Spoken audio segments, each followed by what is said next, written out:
Patroli COVID-19, Resor Labuhan Batu ringkus tersangka narkoba. 122 migran ilegal dari Malaysia tiba di Pelabuhan Teluk Nibung. Satwa Medan Zoo terancam kelaparan di masa pandemi. Selamat malam pemirsa, selain cuplikan berita tadi, kami juga akan menghadirkan sejumlah informasi menarik lainnya. Bersama saya Maria Huta Said, pemirsa inilah Sumut hari ini malam selengkapnya.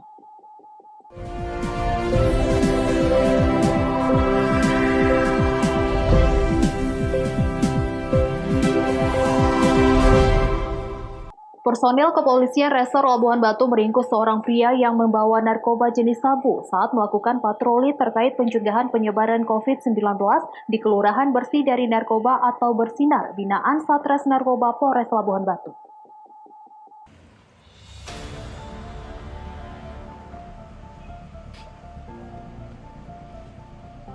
HRS warga Rantau Utara tak berkutik saat personil Satreskrim Narkoba Polres Labuhan Batu meringkusnya atas kepemilikan satu paket sabu di seputaran Jalan Padang Bulan Rantau Prapat, Labuhan Batu, Sumatera Utara.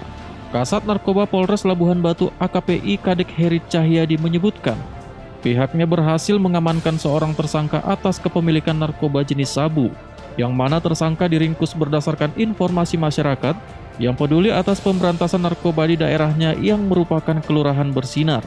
Sebelumnya pihaknya melakukan patroli untuk menyampaikan himbauan dari maklumat Kapolri untuk memutus mata rantai penyebaran COVID-19 di Labuhan Batu, khususnya di Kelurahan Bersinar binaan mereka.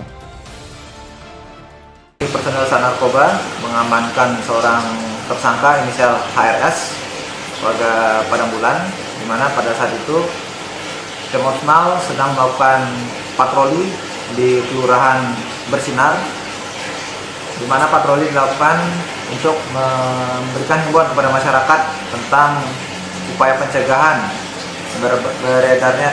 merebaknya virus COVID-19. Sehingga pada saat mendapat informasi tersebut, Demonstral langsung bergerak dan mengamankan tersangka. Dan dari tersangka berhasil diamankan barang bukti satu plastik narkotika jenis sabu seberat 0,06 gram.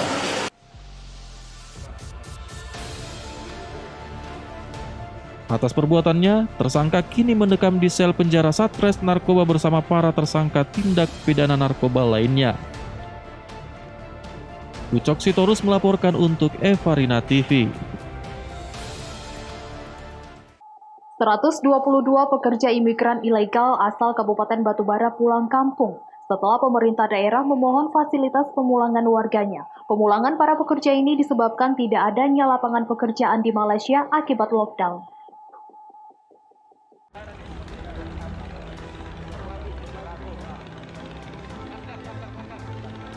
"122 pekerja migran ilegal asal Kabupaten Batubara tiba di Terminal Penumpang Pelabuhan Teluk Nibung, Kota Tanjung Balai. Ratusan pekerja langsung disterilkan menggunakan protokol kesehatan COVID-19 dengan penyemprotan disinfektan dan pemeriksaan suhu tubuh. Para pekerja migran ilegal pulang kampung ke daerah asalnya setelah tidak bekerja lagi di Malaysia karena negeri jiran tersebut menerapkan lockdown. Pemulangan ratusan pekerja atas permohonan pemerintah Kabupaten Batubara karena warganya sudah terlantar dan tidak memiliki biaya untuk kembali ke tanah air. Dari 122 pekerja yang tiba, 4 orang yang mengalami sakit langsung dievakuasi ke rumah sakit untuk diperiksa kesehatannya apakah mengalami gejala COVID-19. Menjemput warga kita yang telah mendapat pengampunan dari negara Malaysia. Kenapa diampunkan? Karena mereka ini ternyata di sana bekerja tidak legal, jadi ilegal. Jadi ada yang tidak punya paspor, ada yang sudah mati, ada habis batas. Nah, mereka dapat pengampunan karena ada COVID. Nah, karena pengampunan itu dan karena mereka itu adalah ilegal dan tidak bekerja, mereka sangat terdampak. Mereka sudah tidak bekerja, tidak makan, lalu pemerintah melakukan penjemputan.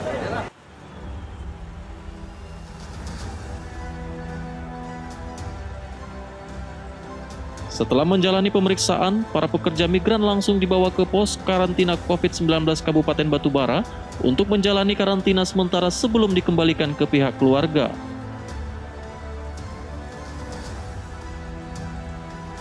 Wanda Pratama melaporkan untuk Evarina TV.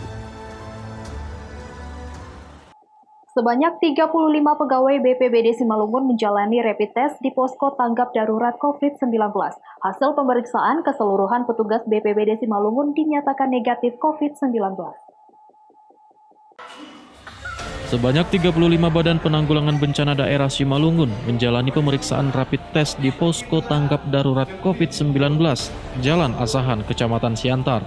Dalam pemeriksaan ini, Dinas Kesehatan Simalungun menugaskan 3 tim medis. Humas Tim Gugus Penanggulangan COVID-19 Kabupaten Simalungun, Akmal Siregar mengatakan, pemeriksaan rapid test tersebut dilakukan guna mengecek kesehatan para pegawai BPBD yang tugasnya sering ke lapangan untuk melakukan penyemprotan disinfektan ke setiap nagori maupun kecamatan.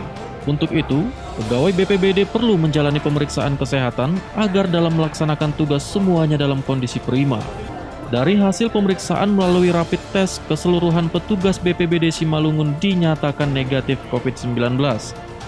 Hasil ini tentunya dapat menambah kepercayaan diri mereka dalam menjalankan tugas di lapangan. Dapat kami sampaikan, gugus tugas hari ini melakukan rapid test terhadap petugas kita di lapangan, khususnya Badan Penanggulangan Bencana Daerah sebanyak 35 orang. Alhamdulillah dari hasil rapid test yang kita laksanakan hari ini keseluruhannya hasilnya negatif. Jadi ini menambah rasa kepercayaan diri bagi petugas kita di lapangan dalam melanjutkan tugas-tugasnya di lapangan. Kenapa kita laksanakan ini? Karena Badan Penanggulangan Bencana juga merupakan ujung tombak kita di lapangan dalam melakukan pelayanan kepada masyarakat. Dosi Simarmata melaporkan untuk Evarina TV. Satwa Medan Zoo terancam kelaparan di masa pandemi. Beritanya akan hadir sesaat lagi.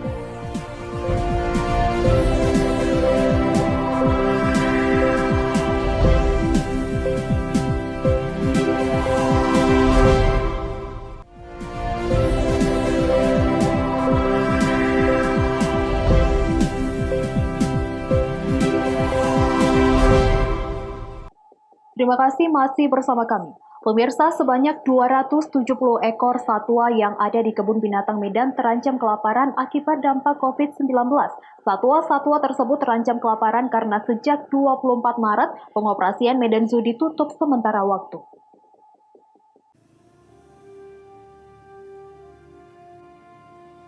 Kebun Binatang Medan atau Medan Zoo yang berada di Kelurahan Simalingkarpi, Kecamatan Medan Tuntungan, Sumatera Utara, ditutup sementara sejak 23 Maret lalu hingga sekarang. Penutupan ini dilakukan untuk mencegah penyebaran pandemi COVID-19. Namun akibat adanya penutupan salah satu lokasi Taman Marga Satwa ini, berdampak pada tidak adanya pemasukan Medan Zoo yang mengkoleksi lebih dari 270 ekor satwa berbagai jenis tersebut. Tidak hanya itu, ratusan satwa yang ada di Medan Zoo terancam kelaparan akibat pandemi COVID-19. Sejauh ini pendapatan Medan Zoo tersebut hanya dari retribusi karcis masuk dan kegiatan pengunjung di dalamnya. Tidak ada dari anggaran pendapatan dan belanja daerah atau APBD yang disediakan oleh pemerintah Kota Medan. Suci Triawan, salah satu tim dokter yang bertugas di salah satu usaha pembangunan pemerintah Kota Medan ini, mengatakan bahwa hingga kini sudah ada bantuan 200 ekor ayam dari Kebun Binatang Gembira lokal Yogyakarta untuk memenuhi kebutuhan pangan 17 ekor harimau jenis Benggala dan Sumatera di Medan Zoo. Jadi Medan Zoo tutup mulai 23 Maret, di mana operasional Medan Zoo ini memang dari biaya masuk pengunjung. Sehingga dengan tidak adanya pengunjung, maka benar-benar Medan Zoo tidak ada masukan sama sekali. Sehingga untuk operasinya sangat kewalahan dan kita juga diberitahu bahwa stok makanan sangat terbatas. Dan sekarang aja kami sudah menyesuaikan dengan efisiensi pakan seperti di harimau. Itu yang biasanya kalau harimau Sumatera itu 4 kilo per ekor per hari dan Benggala itu 6 kilo per ekor per hari. Sekarang agak kita kurangi menjadi sekitar 3,3. Dan untuk Benggala 4 lebih gitu. Jadi benar-benar dan dengan varian yang juga kita batasi, yang biasanya dengan ayam dan daging sekarang hanya ayam. Ia berharap pandemi COVID-19 cepat berakhir hingga Medan Zoo bisa beroperasi kembali seperti biasanya. Pihaknya juga masih membuka donasi resmi dari berbagai pihak untuk menolong satwa yang terancam kelaparan tersebut. Wahyu Pratama melaporkan untuk Evarina TV. Sidang lanjutan dugaan pemalsuan surat perusahaan yang menjerat seorang ibu rumah tangga selaku karyawan lepas bersama manajernya kembali digelar secara daring di Aula Cabang Kejaksaan Negeri Labuhan Deli.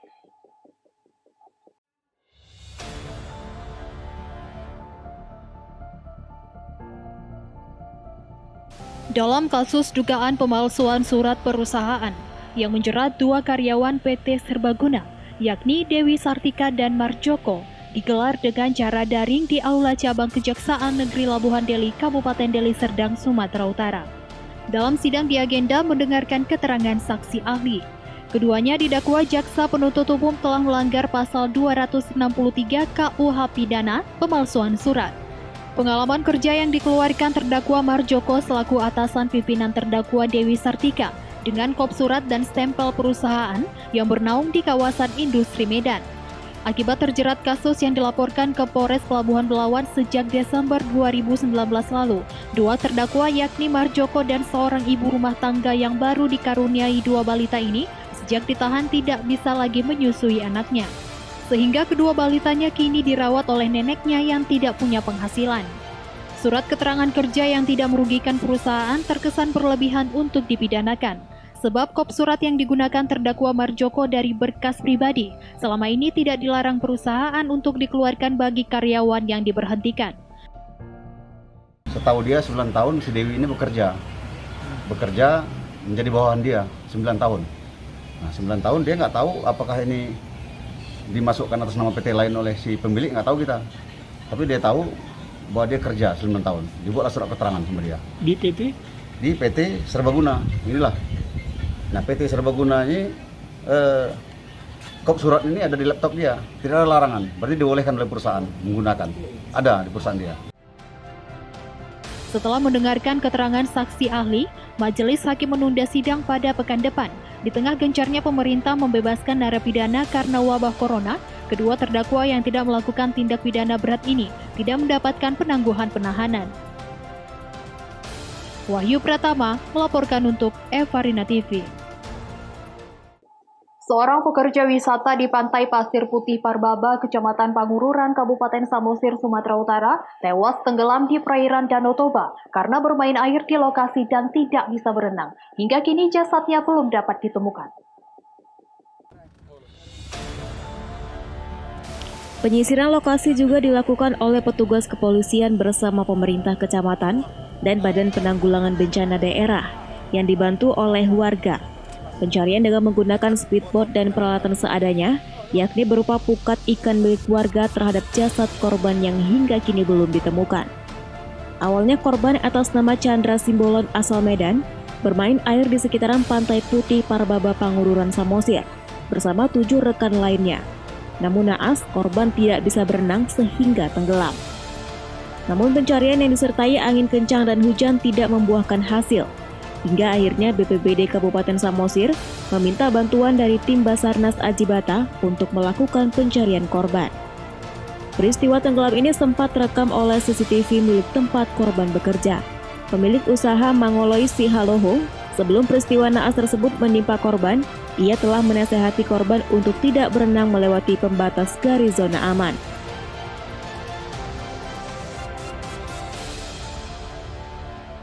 Ini si Simbolon ini selalu mengajak mandi untuk di daerah kedalaman dan sudah dilarang sama kawan-kawannya. Anak-anak pun, bahkan anak saya pun sudah melarangnya. Bang, jangan melewati zona tiang batas bendera, nanti abang tenggelam, katanya.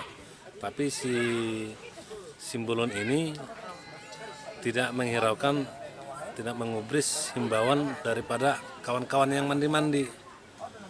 Nggak lama kemudian menghilang. Atas kejadian tersebut, Kapolsek Pangururan menerangkan, tim penyelam dari Basarnas Ajibata terlebih dahulu melihat rekaman CCTV untuk memastikan lokasi awal tenggelamnya korban. Pencarian dengan menggunakan 4 speedboat dengan menarik bergejala dan jaring itu keluar, setelah 4 kali tidak berhasil, selanjutnya BNPB menghubungi Basarnas yang dari Medan. Akan tetapi yang turun dari Haji Bata, turun ke sini dengan menggunakan alat selam. Jam setengah 6 tadi mereka sudah lakukan penyelaman. Ada 2 orang menyelam dari danau itu, menyisir tempat mereka jatuh dengan melihat dulu CCTV yang dari pengusaha ini di mana titik jatuhnya korban, hampir 100 meter. Dan dia sudah melewati batas yang telah ditentukan dengan adanya tiang berbatas bendera yang kedalamannya lebih dari 160 meter lebih. Jadi beliau tidak tahu, korban ini tidak tahu berenang, melewati batas yang telah ditentukan. Junjungan Marpaung melaporkan untuk Evarina TV.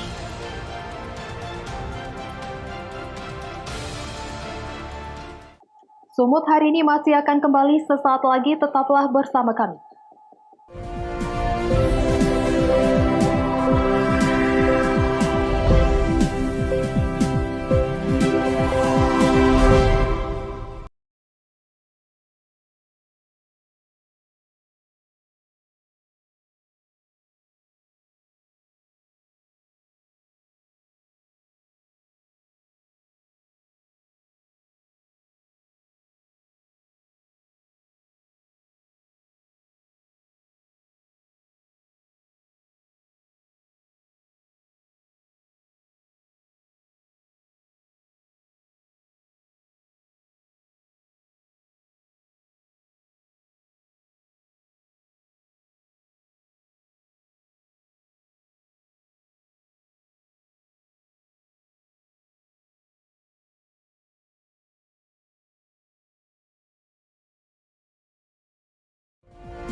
Terima kasih masih di Sumut hari ini. Pemirsa, pemerintah Kabupaten Padang Lawas Utara menyerahkan laporan keuangan pemerintah daerah tahun anggaran 2019 dan menerima opini wajar tanpa pengecualian yang ketiga kalinya secara online di Aula Kantor Bupati Kabupaten Padang Lawas Utara.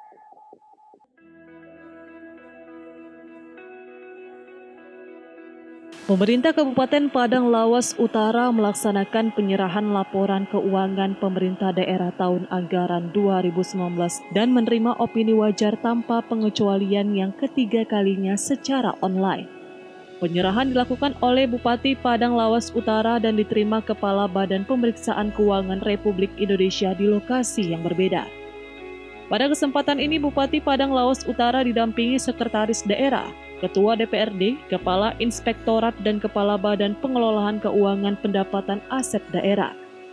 Sebelumnya pemerintah Kabupaten Padang Lawas Utara di tahun 2017 dan 2018 sudah menerima opini wajar tanpa pengecualian dan sampai saat ini Kabupaten Padang Lawas Utara masih dapat mempertahankan predikat opini wajar tanpa pengecualian yang ketiga kalinya.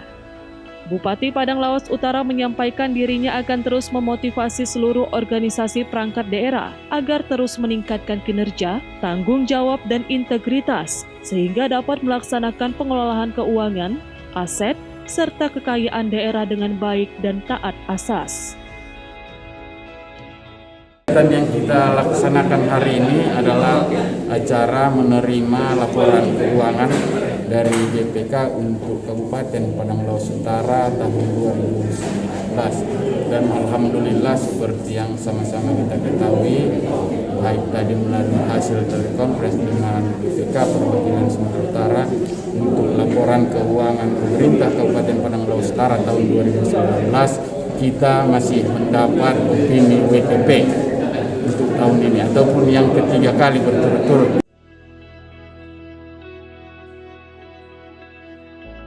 Penyerahan laporan keuangan pemerintah daerah bertujuan untuk memastikan seluruh proses penyelenggaraan keuangan daerah berjalan sesuai dengan peraturan. Arif Siregar melaporkan untuk Evarina TV. Dinas Kesehatan Kabupaten Simalungun lakukan rapid test kepada anggota TNI Rindam 1 Bukit Barisan Pematang Siantar. Hal ini dilakukan untuk memastikan ada tidaknya anggota TNI yang terpapar COVID-19.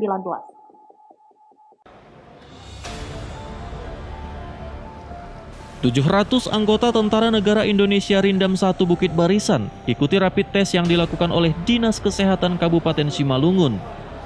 Rapid test dimulai sejak pagi hari di ruangan AH Nasution Rindam 1 Bukit Barisan, Jalan Argasari, Kelurahan Setianegara, Kecamatan Siantar, Sitalasari, Kota Pematang Siantar, Sumatera Utara. Satu persatu anggota TNI organik serta keluarga dicek. Pengecekan dengan alat rapid test ini menerapkan social distancing dan menggunakan masker. Pemeriksaan kesehatan dilakukan untuk memastikan ada atau tidaknya anggota TNI Rindam 1 Bukit Barisan terpapar COVID-19. Untuk hasil pemeriksaan rapid test, Kepala Dinas Kesehatan Kabupaten Simalungun Lydia Saragih mengatakan hari ini akan diketahui dan berharap agar hasilnya negatif COVID-19. Kegiatan hari ini sesuai dengan arahan Pak Bupati dan adanya permintaan daripada Rindam direncanakan sekitar 700, tapi nanti kepastian daripada berapa jumlah yang hadir melakukan pemeriksaan rapid baru akan disampaikan setelah kita melakukan kegiatan ini. Ditargetkan ada berapa untuk pengecekan hari ini, Bu? Ditargetkan hari ini kita menyelesaikan 700. Tapi pelaksanaan di lapangan dengan jumlah yang hadir pada hari ini untuk melakukan pemeriksaan kita tunggu. Untuk hasil nanti berapa hari kemudian, Bu? Hasil kita sebenarnya pada hari ini mungkin tim akan bekerja, hari ini juga hasil akan disampaikan. Dalam hal ini, dan Rindam 1 Bukit Barisan mengucapkan terima kasih kepada Bupati Simalungun JR Saragih yang telah membantu Rindam dalam pemeriksaan rapid test kepada organik yang ada di Rindam termasuk keluarga. Baik, selamat siang. Jadi saya Komandan Rindam dalam hal ini menyampaikan banyak terima kasih kepada dalam ini Bapak Bupati Simalungun atas bantuan untuk pemeriksaan rapid test kepada organik yang ada di Rindam ini, termasuk keluarganya. Sebelumnya juga sudah dilaksanakan di Rindam ini kepada calon siswa. Dalam hari ini WRV kita sudah melakukan sebanyak kurang lebih 1019. Hari ini kita penambahan untuk organik. Mudah-mudahan dengan adanya pemeriksaan ini tentunya akan membantu pemerintah dalam hal ini untuk mengurangi gejala-gejala yang ada di dalam masyarakat. Tentunya semuanya kita serahkan kepada petugas medis yang ada pelaksanaannya agar berjalan dengan lancar. Dan Rindam 1 Bukit Barisan menghimbau kepada para anggota TNI untuk melaksanakan perintah dari pimpinan agar melakukan sosialisasi kepada masyarakat, lingkungan, termasuk diri sendiri. Apa yang sudah menjadi petunjuk dan arahan baik dari pemerintah pusat untuk menjaga kesehatan, social distancing dan pakai masker sehingga nantinya bisa bersama-sama dalam memutus mata rantai penyebaran COVID-19. Pentanius Sembiring melaporkan untuk Evarina TV. Pemirsa, demikianlah rangkaian informasi dalam Sumut hari ini malam ini. Saya Maria Hutasoid mewakili kerabat kerja yang bertugas pamit undur diri. Terima kasih atas kebersamaan Anda dan sampai jumpa.